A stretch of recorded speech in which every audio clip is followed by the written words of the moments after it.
ขึ้นมาราคาสั้นบาทเนี่ยบ่จ้างเขาทางลงของลงเลย ลัดลงเลยบ่ขาสั้นลายไปมาตกได้นี่เนาะวันนี้พี่น้องไอ้สูงบุกขึ้นมาเลยไปใช้แล้วน้องจ้อยกินนี่ผู้นั้นท่ายืนของบอกผู้น่ะคนกลัวความสูง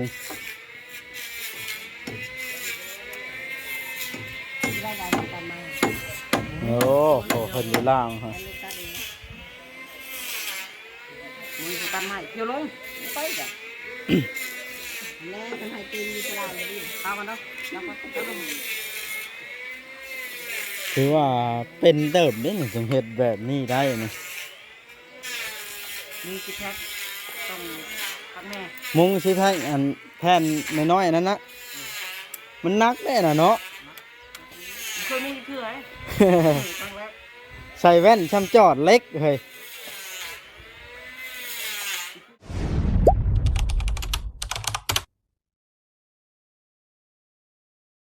โอ้ยพี่น้องเลยเปิดภาพขึ้นมือนี่กะมาพลสว่างมาฮอดพอดีเห็นน้องๆทีมงานลูกหลานลุงแก้วแล้วพี่น้องเลยผมมา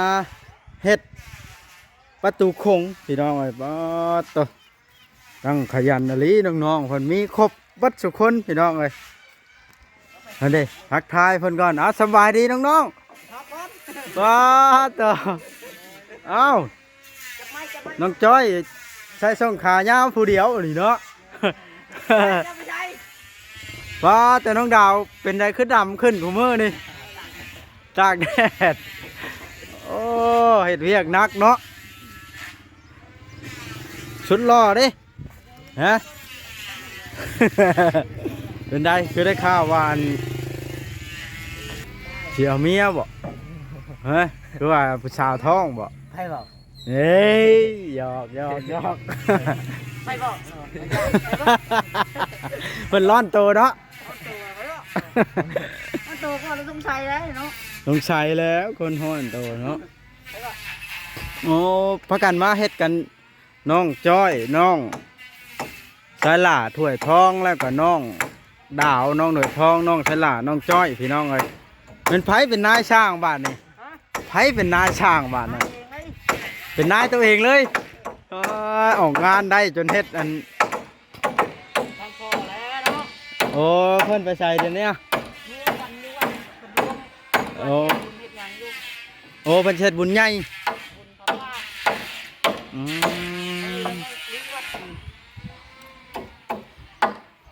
โดย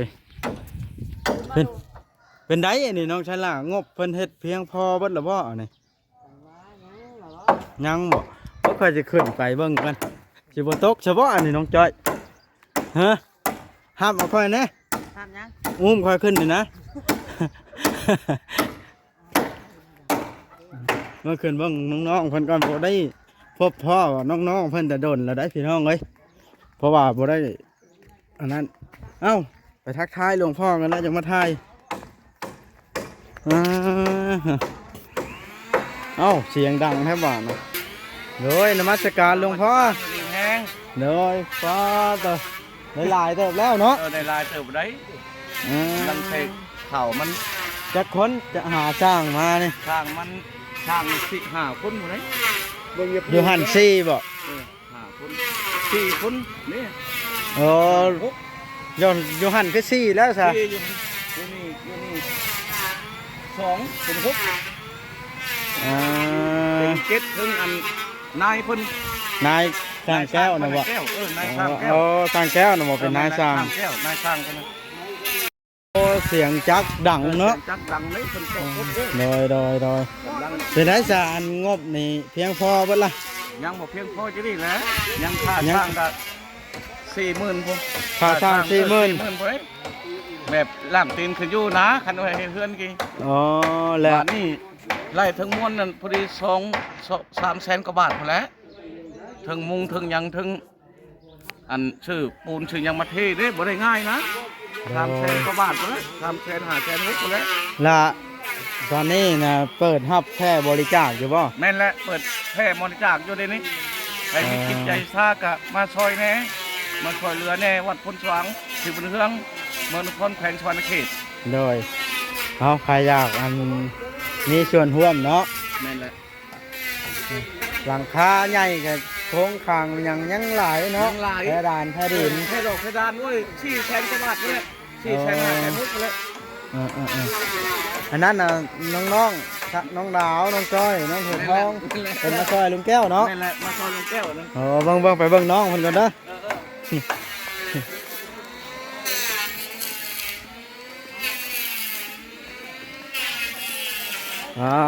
ต่อพี่น้องเสียงจักดังสนั่นเบิ่งขึ้นเบิ่งกันบัดโตขันใหญ่แท้นี่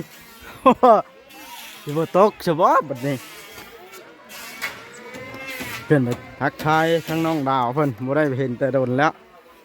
เฮ็ดที่นี้นี่เพิ่นมุ้งซิกแพคพี่น้องบัดโตขึ้นมาแล้วเสียวถือว่านี่ขออนุญาตขึ้นเด้อพี่น้องประตูโขงวัดบ้านโพนสว่างใหญ่เมืองอุทุมพรแขวงสวรรณเขตพี่น้องเลย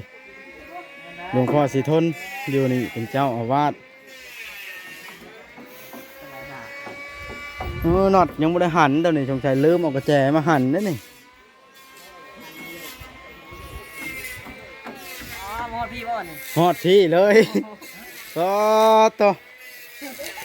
บ่ปิดหน้าปิดตาหรือแต่ละท่านนี่เนาะเป็นบ่จื้อ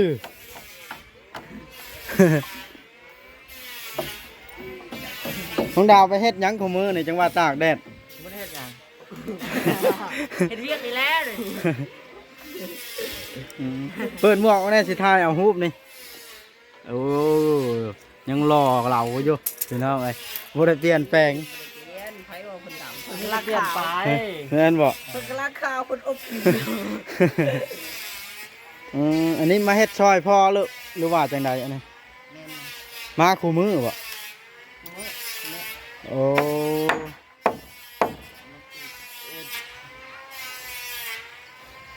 อ้าวลืมอัดประตูรถเนาะนะอันฮอนบ่แจกเงินเฮงามเด้อ เป่าลม ขึ้นมาราคาสั้นบาทนี่บ่จังเขาทางลง แม่มองลงเลย ลัดลงเลยบ่ ลงเลย ขาสั้นอะไรไปมาตกได้นี่เนาะ นี่อ่ะ มื้อนี้พี่น้องไอ้สูงบุกขึ้นมาเลยไปใช้แล้วน้องจ้อยกินนี่ผู้นั้นท่ายืนของบอกผู้น่ะคนกลัวความสูง ได้ได้ตามมา โอ้โหเพิ่นอยู่ล่างฮะ มือตัดไม้เที่ยวลงไปจ้ะแม่ทำให้ตีนอยู่ตลาดเลยดิเอากันเนาะแล้วก็ลง ถือว่าเป็นเติบนี่ถึงเฮ็ดแบบนี้ได้นี่ มีสิครับต้องพักแม่ มุงสิให้อันแผ่นน้อยๆนั้นนะมันนักได้น่ะเนาะ เคยมีเถื่อยตั้งแรก ใส่แว่นช้ำจอดเล็กเฮ้ย พี่คุณ ซิกแพคเบิดกูอันว่าสิมุงในทั้งหลังน้อยหลังใหญ่ จังว่าน่าจะแบบนั้นแหละก็บ่พอ คันอันมุงซิกแพคคันทั้งหลังใหญ่แหละตีแบบเฮ็ดครบเอามาแล้วชุดใช้แบบแล้วตอกเลยเฮ็ดจัก2อันนะพันเป็นบางหั้นนะถ้าเจ้าแทกเอาไว้นะมันเสียเวลาแล้วเจ้าได้ต้องไปแทกเป็นปากครบเหรอมายู่ใส่ครบนั่นตอกตึมเลยอันนี้นี่เอาวัดแทกกับตัวนี้เด้แทกอันพอดีแล้วลงไปพันไม้นะเฮ็ดบากมันนะเดี๋ยวขึ้นมายู่ใส่บากนั่นแหละตอกตึมเอาเฮ็ดจัก2อันละ3อันก็ได้ตอกคนละส้นเด้3คนตอกเบิ่มข้าวเดียวแล้วยู่จำปากบาทนั่นเด้เขาเอิ้นอีกอย่างนะไอ้เคยเฮ็ดอยู่แต่เก่า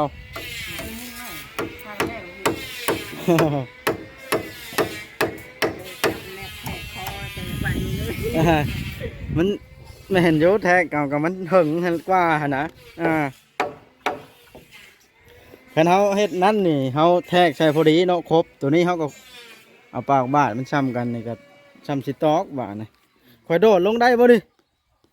จังหวะกันแข่งขาแข่งแห้งก็ลงได้ แข่งขาบ่แข่งขาบ่แข่งแห้งก็อยากเชียงน้อยๆ ลองเบิ่งดูสิสิได้บ่ได้แก้กันไปบ่เนาะ เรามีรถอยู่ บ่มีผู้ขับแล้วบาดนี้เจ้าบ่สิขับไปเป็นบ่น้องสลาเจ้า โอ้จังหวะเป็นอยู่เนาะ ต้องลองเบิ่งเนาะ จะกี่ฮอดบ่ฮอดแล้วแต่จะเข้าหัวได้แล้ว เออเรื่องขับไปนะไปอยู่แล้วเนาะ ไปไปแล้วจะกี่ฮอดไสยังวิทย์นอนนี่บ่จัก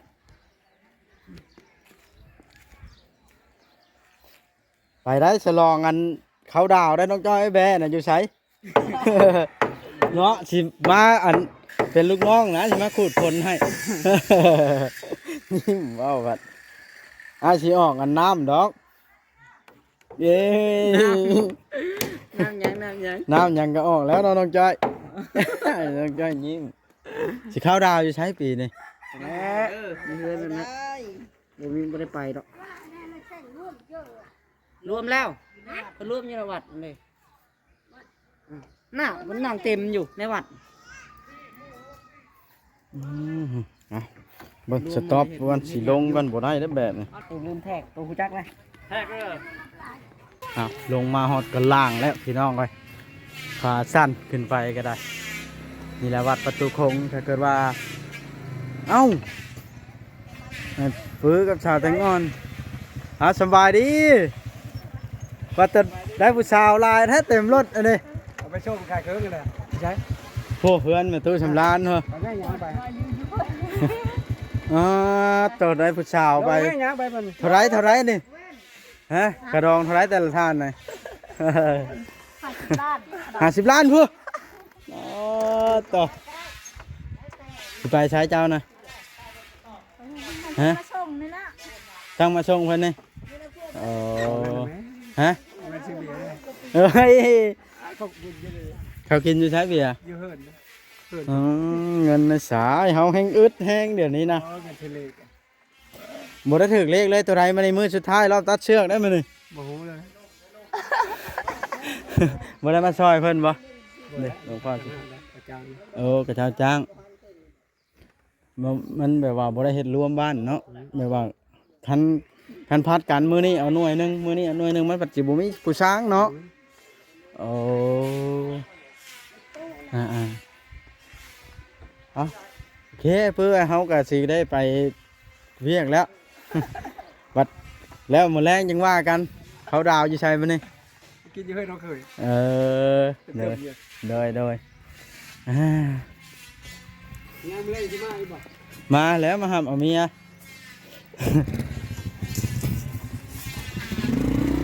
เอาไป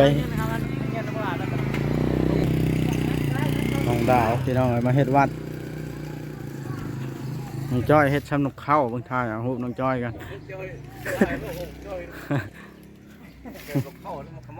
นั่งเผาเมาเนี่ย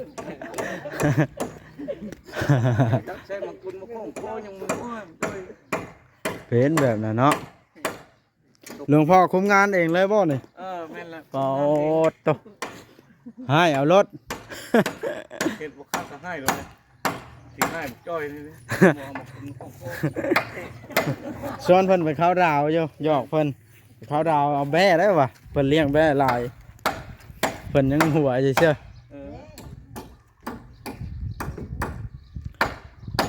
ไม่นาซำนี้ขันแข็งนี่ต้องมีสวรรค์น้อยน่ะเนาะขึ้นผู้หนึงบุญแข็งสวรรค์บุญก่อนนี่จังน้อยหนึงจังต้องเพื่อความง่ายเฮาหั่นแล้วเนาะหลวงพ่อ ความง่ายเลย แล้วก็แหนนมันบ่แตกเด้ รถเนี่ยพ่อซื้อรถเนี่ยพ่อให้เด้อ ฮะ แพ้ซื้อรถให้ได้เนี่ยพ่อยังได้รถได้ รถแชมโบนั่นบ่ เซมโบ้ไปแล้ว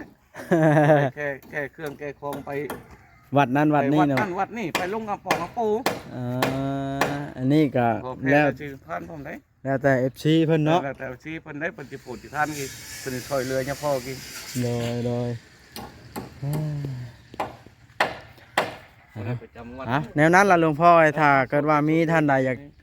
โมอยากอันนั้นน้ำสิมาไหมพี่น้องไอ้ภาพพี่น้องแพ้หน่อยเด้อ ถ้าได้เบิ่งได้เห็นคลิปนี้มีจิตใจศรัทธาอยากสร้างวัดประตูคงช่วยกันพี่น้องอยากมีชื่ออยู่ในวัดประตูคงนี่ก็ยินดีเป็นสะพานบุญให้หรือว่ามาด้วยตนเองแห่งดีพี่น้องเอ้ยมาเบิ่งเลยอยู่บ้านพ้นสว่างเมืองอุทุมพรแขวงสะหวรรณเขตหลวงพ่อศรีทนเป็นเจ้าอาวาสอยู่วัดบ้านใหญ่พี่น้องเพราะว่าบ้านนี้มันมี2 วัดเด้โอเคบ้านนี้คลิปนี้สิได้จบซ้ำนี้แล้วพี่น้องเลย